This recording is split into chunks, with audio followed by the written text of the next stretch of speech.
Good morning बच्चों।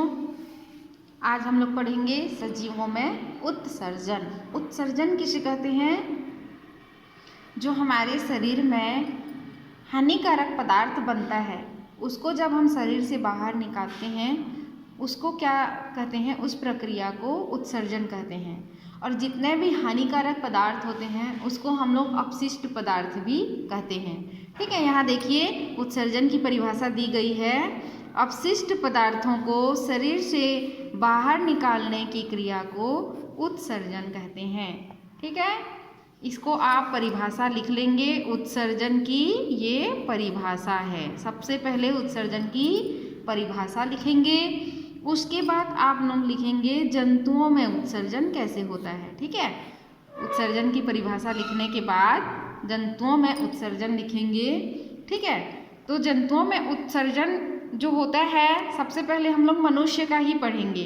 ठीक है, और हमारे शरीर के अंदर जितने भी अपशिष्ट पदार्थ बनते हैं उस पदार्थ को हम लोग क्या कहते हैं? उत्सर्जी पदार्थ कहते हैं। जिसको हम शरीर के अंदर नहीं रख सकते उसको हम क्या कहते हैं? उत्सर्जी पदार्थ कहते हैं। इनको बाहर निकालना बहुत ही आवश्यक होता है। ठीक है, उसमें से एक मेन जो अनुपयोगी पदार्थ होता है वो होता है हमारा यूरिन। ठीक है, उसमें एक मेन हमारा उत्सर्जी पदार्थ होता है हमारा यूरिन। तो हमारे शरीर में यूरिन को बाहर निकालने के लिए एक विशेष तंत्र पाया जाता है जिसको हम क्या कहते हैं? उत्सर्जन तंत्र कहते हैं। ठीक है, हमारे शरीर में यूरिन को बाहर निकालने के लिए एक विशेष तंत्र होता है जिसे हम उत्सर्जन तंत्र के नाम से जानते हैं। और हमारे उत्सर्जन तंत्र के जो प्रमुख अंग होते हैं उसमें है पहला एक जोड़ी वृक्क या किडनी।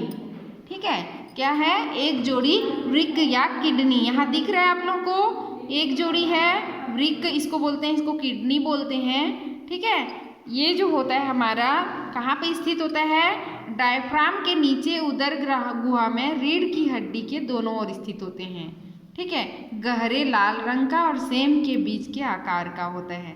सेम के बीज की आकृति होती है उसकी, देख रहे हैं आप लोग, सेम के बीज जैसे उसकी आकृति है।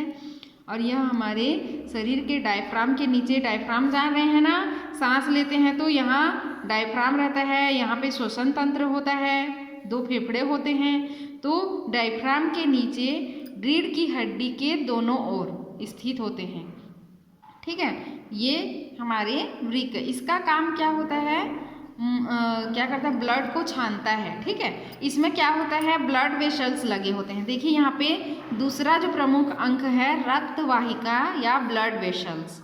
ठीक है, यहाँ दिख रहा है ये एक और ये एक। ठीक है, हमारे शरीर में दो रक्त वाहिकाएं होती हैं उत्सर्जन तंत्र में, जिसमें से एक वाहिका क्या करता है?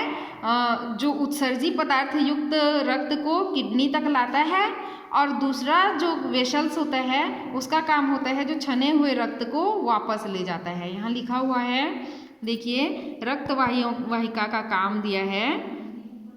दो रक्त वाहिकाएं जुड़ी होती हैं, इसमें से एक रक्त को वृक्क के अंदर लेकर आती है और दूसरी वृक्क से छने हुए रक्त को बाहर ले जाती है। देखो हमारे शरीर में जितने भी उत्सर्जी पदार्थ बनते हैं, जितने भी हानिकारक पदार्थ होते हैं वो हमारे रक्त में घुले हुए होते हैं। ठीक है, तो हमारे रक्त में जो यूरिन होता है वो भी घुला हुआ होता है। ठीक है, यूरिन में जितने भी सारी चीज़ें, यूरिया वगैरह जो भी मिली होती हैं वो रक्त के साथ यहाँ किडनी तक आती हैं। एक नली जो है उत्सर्जी पदार्थ युक्त रक्त को लाता है और दूसरी नली जो छना हुआ रक्त को उसको वापस ले जाता है। उसके बाद है मूत्रवाहिनी। हमारे किडनी से लगी हुई दो नलियाँ होती हैं, इसको बोलते हैं मूत्रवाहिनी बोलते हैं। ठीक है, इसको यूरेटर बोलते हैं। इसका काम है यहाँ से जो छना हुआ जो यूरिन जो होता है वो यहाँ पे आके जमा हो जाता है, इसको बोलते हैं ब्लैडर या मूत्राशय। यहाँ पे आके जमा हो जाता है। यहाँ पे ब्लड जैसे ही छन के चला जाता है, यहाँ पे जितना भी यूरिन हमारा होता है वो इस वाहिनी के द्वारा यहाँ पे आके एकत्रित हो जाता है। ठीक है, फिर उसके बाद है लास्ट मूत्राशय या एवं मूत्र मार्ग। ये है हमारा ब्लैडर होता है और एक होता है यूरेथ्रा। ठीक है, ब्लैडर में जब ज़्यादा यूरिन भर जाता है तब उसको इस यूरेथ्रा के माध्यम से हम लोग क्या कर लेते हैं, बाहर निकाल देते हैं। तो ये जो होता है हमारे शरीर में उत्सर्जन तंत्र की प्रमुख भूमिका होती है। ठीक, आज इतना ही बता रही हूँ, कल इसको फिर से रिपीट करवाऊँगी, अच्छे से पढ़ाऊँगी और आगे यहाँ इसको पढ़ेंगे। ठीक है, आज इतना ही।